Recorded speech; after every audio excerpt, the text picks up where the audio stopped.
We're very happy to have Joan Lind from Tennessee. She will talk about Loewner curvature. Okay, thank you. Let me try again. Thank you. Am I on? Great. So I want to thank the organizers for inviting me to give a talk here. It's a great honor, of course, to give a talk at this conference for Greg's birthday. I was a graduate student when SLE was first introduced and all the excitement around it came up. I remember seeing lots of papers with the same 3 authors on it. So I figured I would do a little Google search and see who those 3 authors were, and found Greg's website and had a picture of him on it. And I remember thinking, he looks like he's really friendly. And so I was delighted later when I got to work with him as a postdoc, and he was definitely very friendly, and I learned a great deal from him. So this talk, Loewner curvature, is joint work with Stefan Roda, and kind of the outline for the talk is, first I just want to give kind of the context for some related problems, so deterministic questions that have been inspired by our understanding of SLE, and then introduce what our particular question was, and some of the concepts that we introduced, self-similar curves and Loewner curvature, and then we'll talk about the results and some of the ideas that went into it. All right, so first, well known to many, if not all of you, is the Loewner equation. And so here I've got a sample of SLE, and it's encoded by the Loewner equation into a sample of Brownian motion. And so here's your first quiz. Can you tell the value of kappa from the picture? Michael got it. It's 2. I don't claim it's a very good simulation, but here we have SLE2 on the left. And so we've got random pictures on both sides here, but that encoding mechanism is a deterministic mechanism. And so one of the things that SLE inspired is interest in understanding on the deterministic side kind of more about that encoding mechanism. So our question here, how do properties of the functions relate to geometric characteristics of the set, and vice versa?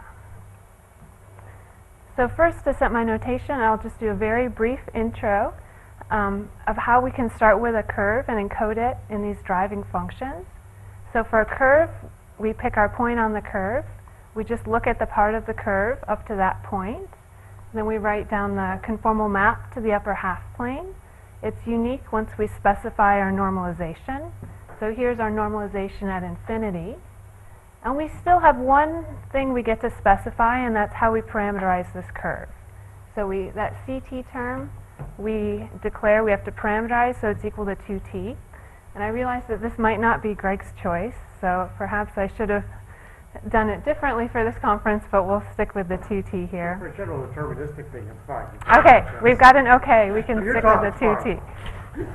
And then once we have this family of conformal maps, we can ask how they vary in time. And here's the Loewner equation telling us how the conformal maps evolve. And so that point that the tip of the curve got mapped to, that's our driving function, our lambda t. That's that real valued function encoding the curve we started with. And so that brings me back to the same question of kind of how are geometric properties encoded via that process.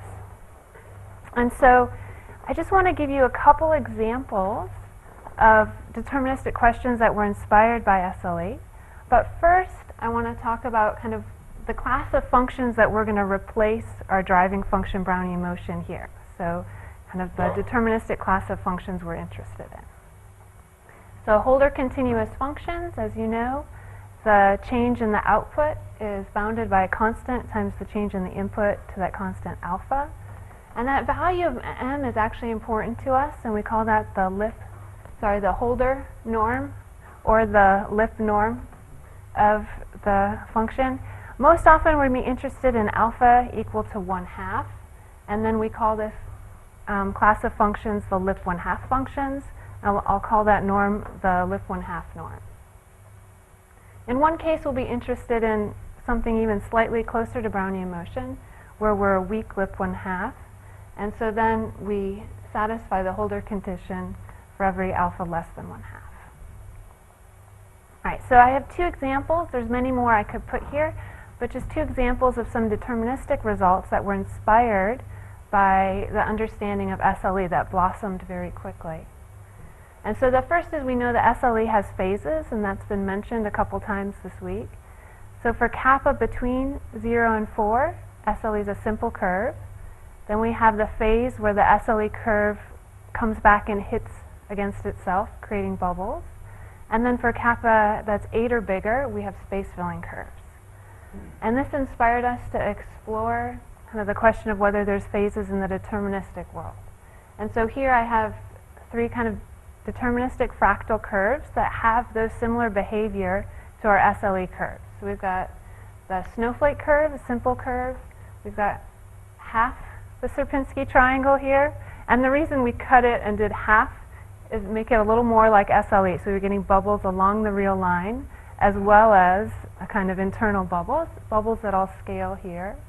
And then we've got a curve that approximates the Hilbert space-filling curve. So we can get the same kind of geometry as in the SLE case, and all of these have a lip 1/2 driving function. So in a sense, for us, that's kind of the interesting class of functions to look at.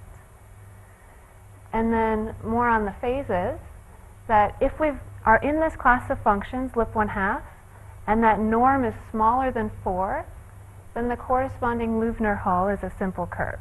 So at 4, we have examples which we'll see in a minute, where we're no longer a simple curve. And so we have a kind of transition at that constant 4. It's a different 4, though. It's not the same 4 as for kappa, but it's our corresponding phase transition. And there's also a second phase transition, so some value C2, strictly bigger than that 4, so that if we have a space-filling hull, then the lip 1/2 norm has to be bigger than that value C2. So we do have these kind of deterministic phase transitions analogous to the SLE picture. And in a minute I'll show some examples and also show kind of the difference between the SLE and the deterministic side. However, just one more example I wanted to mention to illustrate that there have been a number of results inspired by our SLE understanding. And so one of the features of SLE is that their domains are Holder domains. And here I'm interested in kind of the simple curve case, so kappa less than 4. And we've seen or heard of results this week where even more careful analysis has been done of kind of these SLE domains and the curves. But from this result, it's inspired kind of a deterministic converse. So by Kyle Kenningberg, if we have a simple curve and then we look at the upper half plane minus that curve, and we assume it's a Holder domain, then we have to be in this class of function like Brownian motion. So we have to be in this weak lip 1/2 class of function.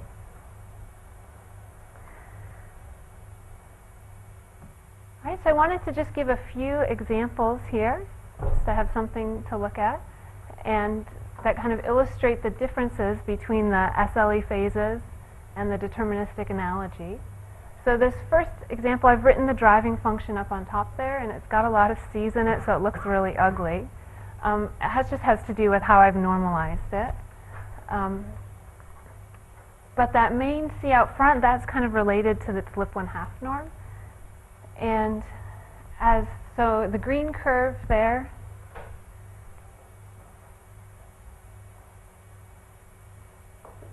is, I think, when C is 1/2, and then as C gets bigger, I've given examples of the Loewner hulls that are generated. And all of these are simple curves. So even though we can have a very large lip 1/2 norm, it's always generating a simple curve. So we can have large lip 1/2 norms but not see that phase transition that we see in the SLE setting. And then the second example, here the driving function is this C minus C times the square root 1 minus t. And this family does have that phase transition, and it's at C equals 4. So the green curve and the blue curve here are for values of C less than 4, and then the purple and red curve have C values larger than 4. And it's right at 4 that the behavior changes from a simple curve to one of these kind of bubble curves. But again, the caveat is that there's no next phase transition for this example. It never becomes space filling. It always stays for larger C one of these kinds of bubble curves. And so one of the motivating aspects for the project I want to talk about is kind of the difference between these two examples. So we have one example where we have this transition from simple curve to non-simple curve, and another example where we're always a simple curve. And so in a sense, the lip 1/2 norm gave us some information about when we'd be guaranteed to have a simple curve, but it doesn't give us a complete picture. And so we might ask, why is there a difference here between these two examples? And can we come up with a new notion, maybe a geometric notion if we had some kind of measure at each point on that told us about the geometry, that we'd be able to determine that this remained a simple curve? Or maybe some kind of analytic notion. If you gave me the driving function, I could compute some quantity that would tell me in this picture that these remain simple curves. So that's one of the motivations behind our project. And so this is the setup for the question we were looking at. We're in a domain. We've got two marked boundary points, and we're growing a curve from one of them, A, and we think of it having a target up here at that point, B. So we could think of this like being in the upper half plane, starting at 0 with a target at infinity. And here we're going to assume that the curve is a simple curve, and we really just want to analyze what has to happen at the end of it. So some possibilities are this curve could come around and hit back on itself, or it could hit back somewhere on the boundary, or kind of what we're hoping is if it's nice enough, it's actually going to go to its target. It's going to go to B. And so we want some kind of measure that might tell us whether it's got to go to B or whether it's possible for it to hit back on the boundary or hit back on itself. And so here in the question, I'm asking for a notion of curvature. And so the first kind of reason why I might look for some kind of curvature is extremely naive, right? If I had to draw this picture and I wanted to draw it hitting back on itself, I'd have to curve that around to make it hit back on itself. But there's actually a better reason why we might look for curvature, and that was motivated by this result about hyperbolic geodesic curvature in the disk. And so here there's kind of a phase transition in looking at this hyperbolic geodesic curvature, in that if the geodesic curvature is bounded above by 1, then the curve has to remain a simple curve and go out to the boundary. So here in the hyperbolic metric, we think the boundary kind of off at infinity. It's the curve is going, in a sense, where we want it to go. And so this is kind of the analogy that we want in our setting of the curve going to the point that it's aiming for. Whereas I also showed that there's a transition if the geodesic curvature is strictly larger than 1, then our constant curvature curves are these circles. They certainly can avoid the boundary and hit back on themselves. And so what we would like is an analogy to this result that's well suited to kind of the Loewner setting. And so here's our approach. Our first step was we wanted to decide what were going to be our constant curvature curves, and then we would just define curvature of any curve by picking one of these constant ones and comparing. And so this is a natural kind of geometric way of doing it, how we define Euclidean curvature in the plane. We pick a point on our curve and find its best fitting circle. So we just wanted to play a similar game, but one that's well suited to the Loewner setting. So the first step, we have to decide what is it going to mean to have constant curvature. And so we introduce a notion we're calling self-similar curves, in that a curve in the Loewner setting is the same if we can map it down, and it really still looks the same after we map part of it down. So we want it to be invariant under this mapping down, and we allow a conformal renormalization.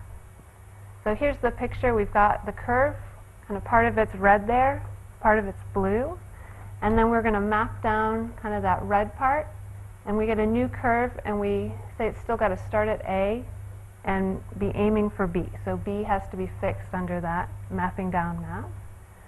And now it might look different from what we started with, but we allow ourselves a conformal map that fixes A and B, and we want to get back to the same curve that we started with. So if we can do that at every point in our curve, map down the past, renormalize, and end up with the same curve we started with, then we're going to call our curve self-similar. And these are the curves we'd like to find to be kind of our constant curvature curves. In some sense, in the Loewner setting, they look the same everywhere. Now, the analogy for this is that it's kind of similar to Schramm's principle. So here's a kind of probabilistic axiom that determines a family of curves. So if we require conformal invariance and domain Markov, then we characterize a one-parameter family of curves. Could you go to that slide? In what sense can you map that? Sorry, what was that? You're mapping that curve up there, that domain to that domain? Or? Yeah, so this last conformal renormalization, I'm mapping this domain to this domain. A has to stay fixed and B has to stay fixed, and I want this curve to go there. So I really only have kind of one parameter of freedom in this conformal map. So in the half plane, all you can do is rescale. That's all you're allowed to do. Yeah, I mean, this is, you can't, there's not, okay, there aren't many ways to do this. Exactly. Okay. All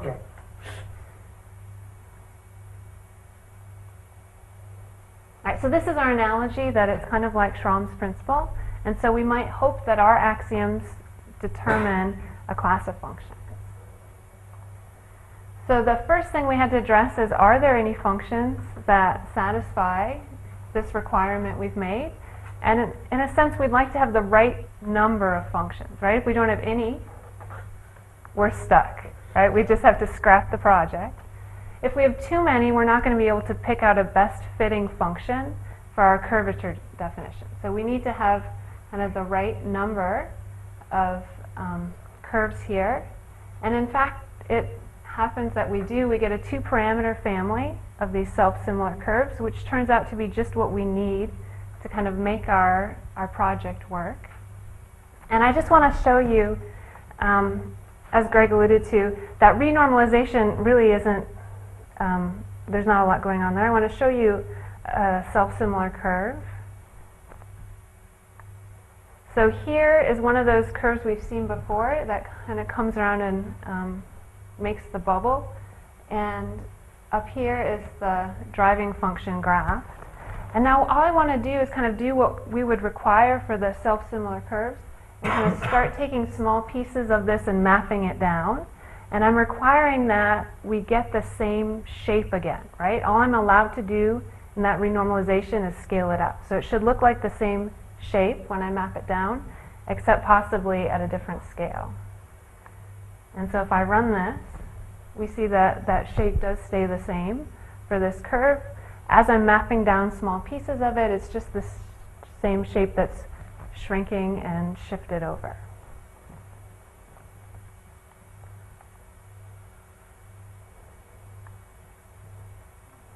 I want to show just one other short movie here just to illustrate that this definition of self-similar we're making is very different than the more common notion of self-similar. So here is an approximation to the Hilbert space filling curve, and this is the corresponding driving function here from the Loewner equation.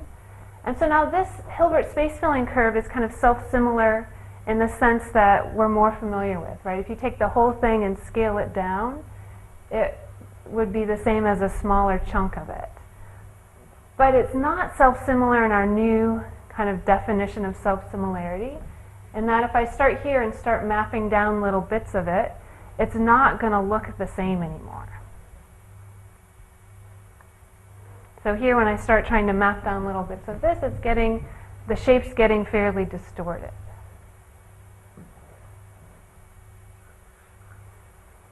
It's a little amusing. I'll let it go just another minute.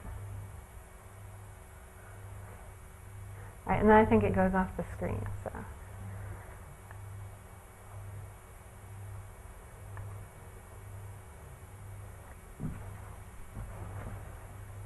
All right, so you've seen one self-similar curve now. I'm telling you that there's a two-parameter family of these curves, so I should show you what they are. And it's most convenient for us to describe them in the upper half plane, since that's where our Loewner equation works well. And so here we'll assume we've got a curve starting at 0, growing to infinity. And it's easiest for me to tell you what its driving function is. So we'll assume its driving function here is lambda.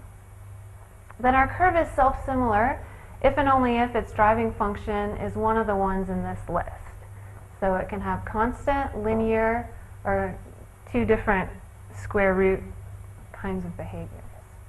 And so these functions, this list is completely determined by the two real parameters. So if you know the derivative at 0 and the second derivative at 0, you know exactly which function in this list it has to be. Now the derivative at 0 has to do with the scale, and so that has to do with kind of how big the picture is. So if you change that, all you're doing is changing the scale. So in this picture, I've fixed that derivative at 0 to be 1/2, and then just shown kind of a one-parameter subfamily here. And so we've got the linear function is this black one here, the function generated by the linear one. And then the square root, which got the minus under it, it's this family here, the one that's got the phase transition. So this one has a c less than 4, and all the rest have c values bigger than 4. And then the last group, the ones with the plus under the square root, they correspond to these purple curves up here. They'll go off to infinity, kind of asymptotic to a line. And so purple here was supposed to be in honor of University of Washington. And this is supposed to be orange in honor of University of Tennessee, but it looks a little more red. So that didn't really work out for me. But Cornell. there we go, in honor of Cornell, right there. About halfway between Tennessee and Cornell. Yeah, it is.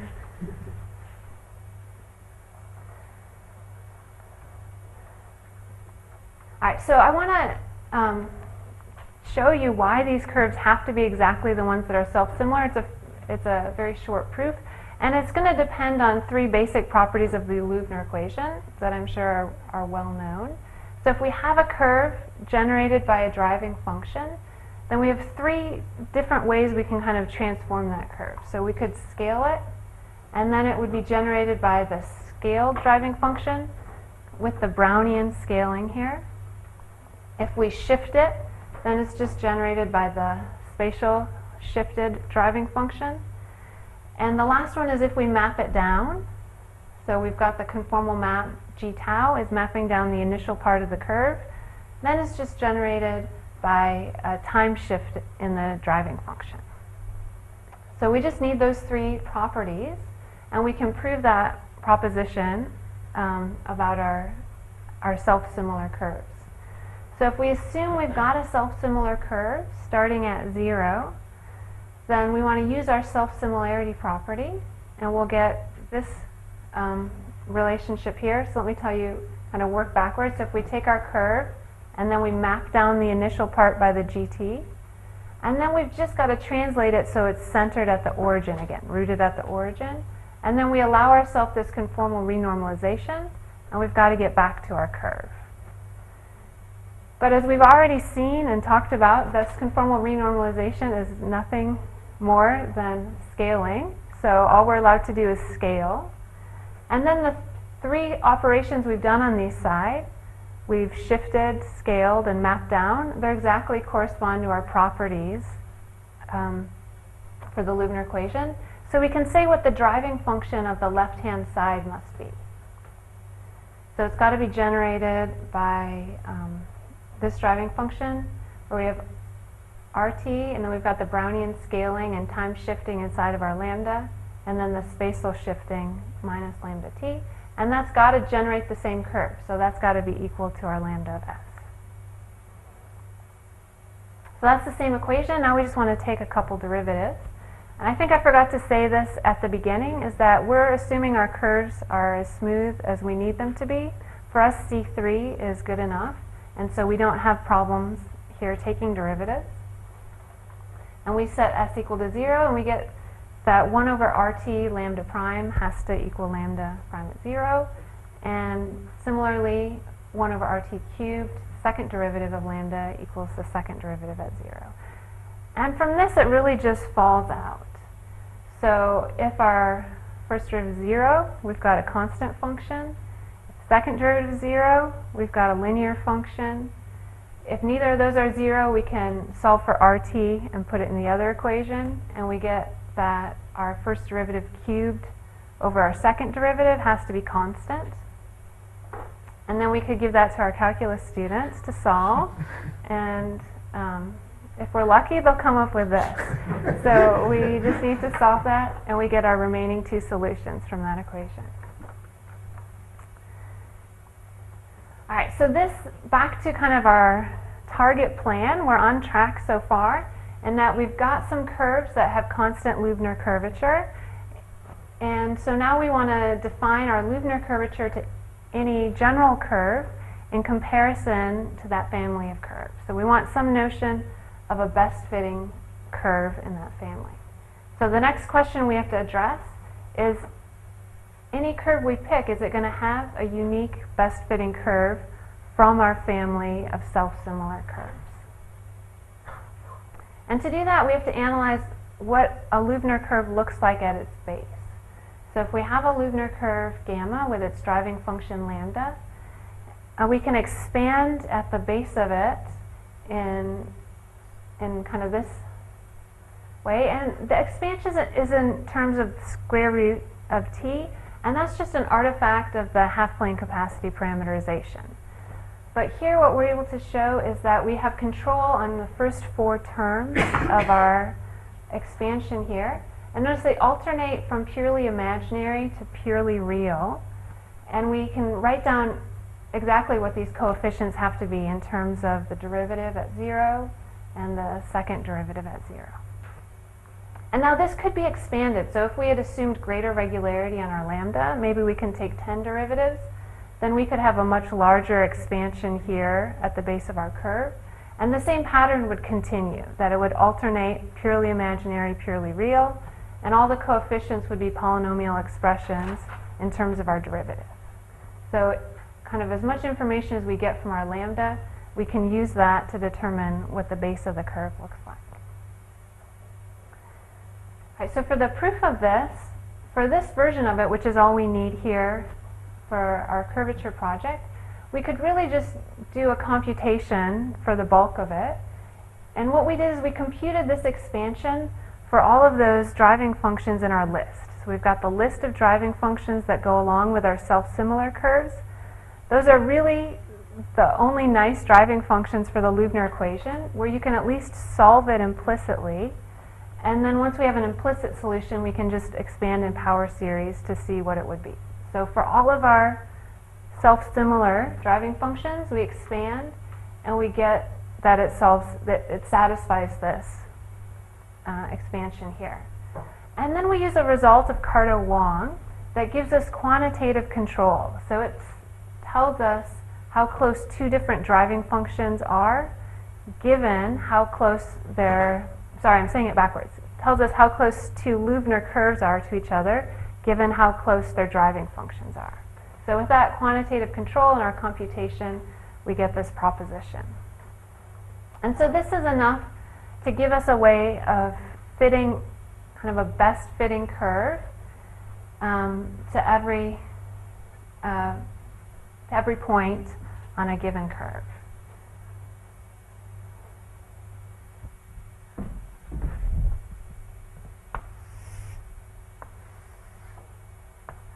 So if we've got a given curve and we want to know kind of what the best fitting curve at that point would be, we would map down kind of the past of the curve and just look at this part over here. And then by the expansion of the base, all we have to specify is that lambda 0 and, sorry, the derivative at 0 and the second derivative at 0, we get a unique curve in our family. And so here we get, at the base, kind of a unique, best-fitting self-similar curve, and then we just put it back with the conformal map. And it's the unique, best-fitting curve in this domain minus the past of the curve that we've already seen.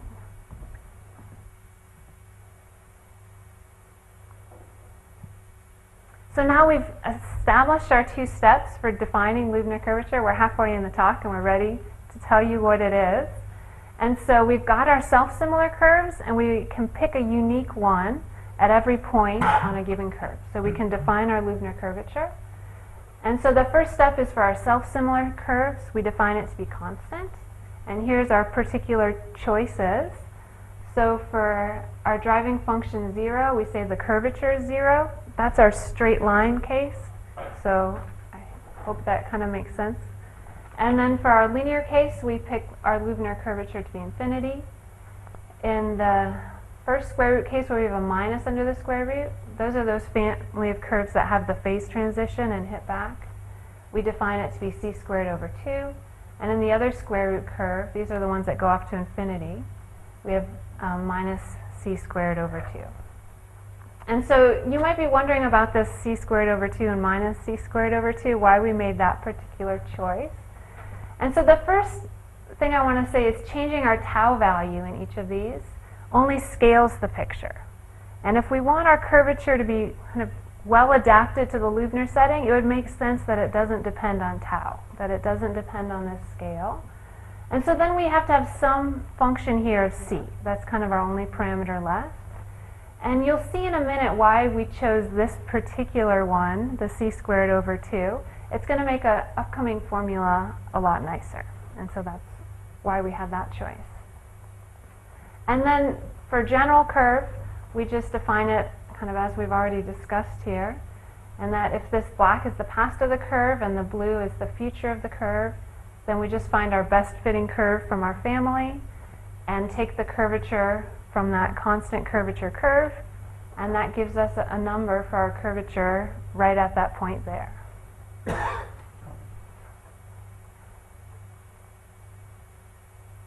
Alright, so this is the reason for our c squared over 2. We have this nice geometric construction that I really like because it kind of models how we define Euclidean curvature, but it's not well adapted to computation. But here we can come up with a formula that if we're in this half-plane setting with a driving function, it's easy for us, based on the driving function, to compute what this Loewner curvature should be. And so our Loewner curvature is just the first derivative cubed over the second derivative. And here's your second quiz. We've already seen that somewhere in the talk. Does anyone remember? We gave it to the calculus student. That's exactly right. We gave this to the calculus student. So for the constant curvature curves, this quantity had to be constant for all time. And that's what we had to solve, this equal to a constant, in order to get those constant curvature curves. So in a sense, it's nice that it comes up again for our curvature formula.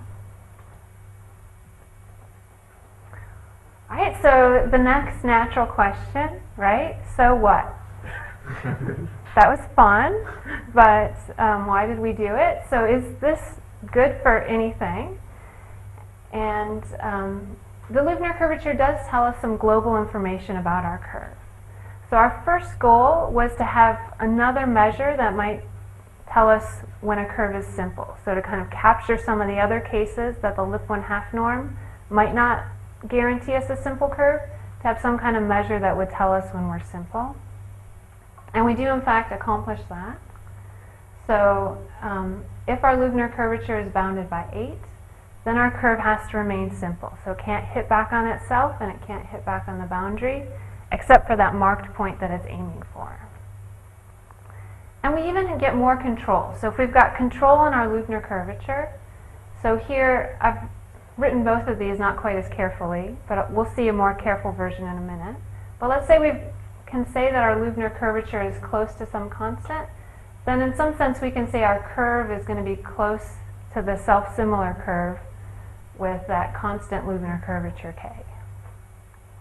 So what I want to do is just briefly take a look at both these results. I'll state them both a little more carefully, and then just say a few words about kind of the idea behind them. So in the first case, our bounded curvature results, this is our analogy to that result about the hyperbolic geodesic metric curvature. And so here we've got our curvature, and it can be negative, that doesn't give us any problem, but it's got to be bounded above by some constant a that's strictly less than 8. And in that case, our curve up to the final time remains a simple curve in the domain union the target point. So again, it can't hit back on itself, and it can't hit back at the boundary at that final time. So there's really just two things that have to go into this proof. And the first part is intuitively clear because our negative curvature curves were going off to infinity, right? Those were the ones asymptotic to a line going off to infinity. So they shouldn't give us any trouble. And so that's kind of the first part of the curve, is we just have to argue that we don't have any problems if we've got negative curvature. And now if we've got positive curvature, we really just translate back to what we already know. So if our curvature is bounded by A and it remains positive, then we've got a driving function that's lip 1/2 with norm bounded above by square root of 2A. So A equal 8 corresponds to this bound of 4. And so in this case, we really just use what we already knew, that curves bounded by 4 have to remain simple curves. So, but these theorems have an implicit for every little t? Exactly, yes. So this bound has to hold for all t. And so here we have kind of the curvature bounds theorem that I mentioned. And so here, to set it up, took just a little more work to say it carefully.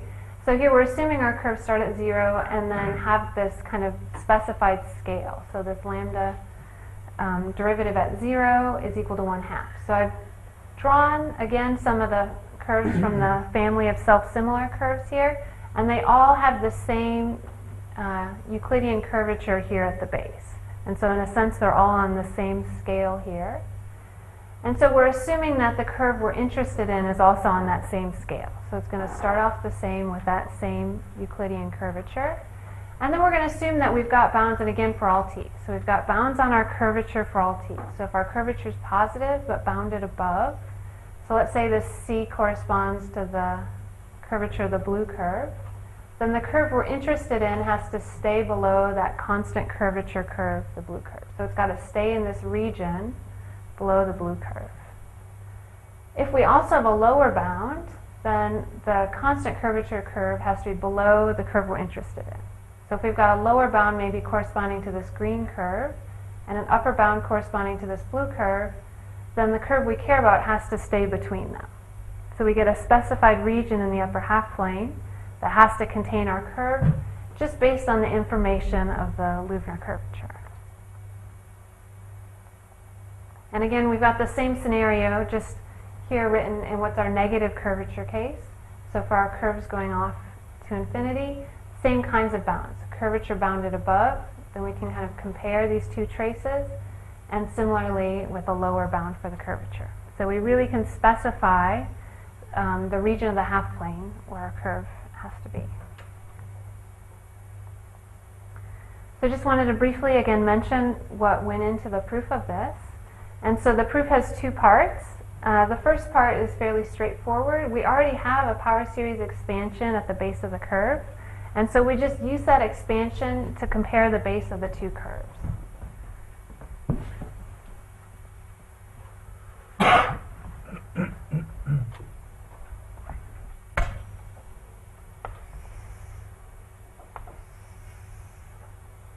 So if this is our curve of constant curvature, and we want to show a curve we're interested in stays inside this region, the first thing we're going to do is just look at the base of the curve and show that the base of the curve is in the right region based on that power series expansion. Now we've already normalized everything so they've got the same derivative.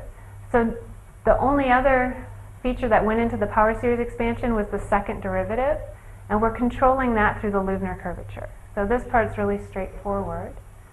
And then we just have to control what happens away from the base. So could it be possible that our curve at some point exits this region here and kind of has its tail outside of the region? So to do this, all we do is compare the curves as we flow them, and we just have to renormalize the Loewner flow. So if we think of just mapping down a little part of the curves, if you just do it naively, they might not be at the same place. So if you map a little bit down of your constant curvature curve, you get something like this. And maybe the other curve you map down a little bit, it's rooted at a different place, it might be at a different scale. So you just renormalize it so they're rooted at the same place and scale it so they're at the same scale. And then once you have that picture, you just show kind of invariance. So under the renormalized flow, the part that's sticking out has to stay sticking out. It can't kind of sneak back inside. And then once you flow it all the way down, in a sense you get a problem. If there's part of it that has to stay sticking out, but the base has to stay inside, when you flow it all the way down, eventually it has to become part of the base. And it can't be both outside that region and inside that region. All right, so I just wanted to mention a few kind of properties of this Loewner curvature that make it different from kind of common curvature properties. And so one is that the Loewner curvature is not really a local property. I mean, I try to sell it a little bit as here's local information that gives us, when we put it all together, global information of the curve, but that's really not true. And so in this example, let's say we had this curve. If the curvature really was a local property, near 2i and everywhere above, it looks like a straight line. So it should have curvature 0. But that would mean that this really should be the hyperbolic geodesic in the half plane minus this curvy part going off to infinity, which it's not. So we can't have curvature 0 here at that point. So it's not really a local concept. It really depends on the past of the curve that we've seen so far. The second part is that it's not reversible. So it really depends on the past and not on the future. If we thought about going through this curve in kind of the opposite way, so we start off at infinity and we come down this straight segment, our curvature is going to be 0 all the way down to 2i, and then we might start seeing different curvatures. So it's not going to be the same, it really depends on the direction of the curve, where we started and what we're aiming for. And the last thing that maybe is slightly disappointing about the Loewner curvature is that we can't kind of specify the curvature, specify a function to be our curvature, and then solve to get a curve that's got that curvature.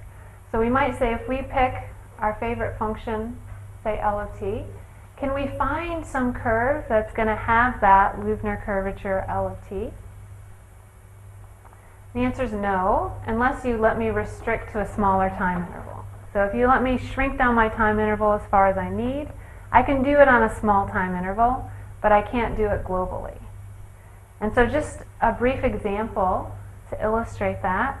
So we take this function that looks nice enough, right? 1 minus t squared, and I say I want to have this function on the domain 0 to 2. Now finding something with that curvature means I have to solve this equation. The lambda prime cubed over the second derivative has to equal the 1 minus t squared. And your calculus students can get you started on that, at least, and get to this step. And now we've got a parameter, right, that's kind of fixing our scale. But it doesn't matter what we pick for that lambda prime at 0. Whatever choice we make for it, eventually, as t goes from 0 to 1, we're going to get a 0 on this side of the equation, meaning our derivative went to infinity. And so we are in trouble. All right, so just to conclude here, kind of what we did in this story is that we created a geometric definition of Loewner curvature, something well adapted to the Loewner setting, and we had a computational formula.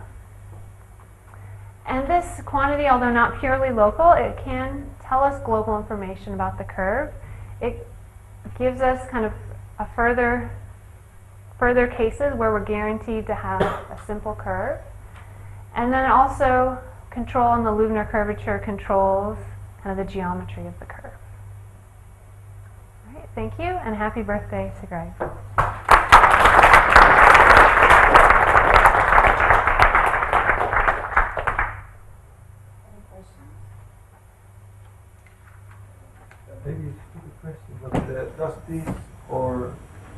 extend it now then to SLE? Or, That's a great question. And the answer is that here we're assuming regularity because we want to be able to take Right. derivatives and have this computational formula. So it doesn't really extend. And I know that kind of even looking at kind of this solving, so if you could think of, part of the problem is if we tried to solve something like this and wanted to have kind of Brownian data here, it just immediately goes bad. But can you make some kind of modification, or does it still make some sense? that's a great question, and I don't have a good answer for if there's some modification that would have useful information. I really don't know. Maybe an intermediate question. So if this is less than 8, you have a simple curve. Let's try to sort of going to the opposite direction, or if it's, you have examples where you sort of get equal to 8 at one time, but it's fast, but you still have a simple curve, or Yes. So, I mean, that's a great question, that cutoff from non-simple to simple. And it's just not anywhere near as clean as in the SLE case, in that you can have kind of that transition right at that lip 1/2 4 or this 8 here, or you can have that kind of value of the lip norm but not have that change in behavior until increasing it further on. or can you give any criterion where you can have it equal to 8, but if you have a certain local behavior, then you actually will still have a simple curve? It gets away from being 8 quick enough that you know. Mm-hmm. I mean, that's a really good question, and I've looked at pieces of it, maybe not phrased that way, and I think it really is interesting. Could we have a criterion that tells us definitely simple or definitely not simple? And I don't have a good answer for that.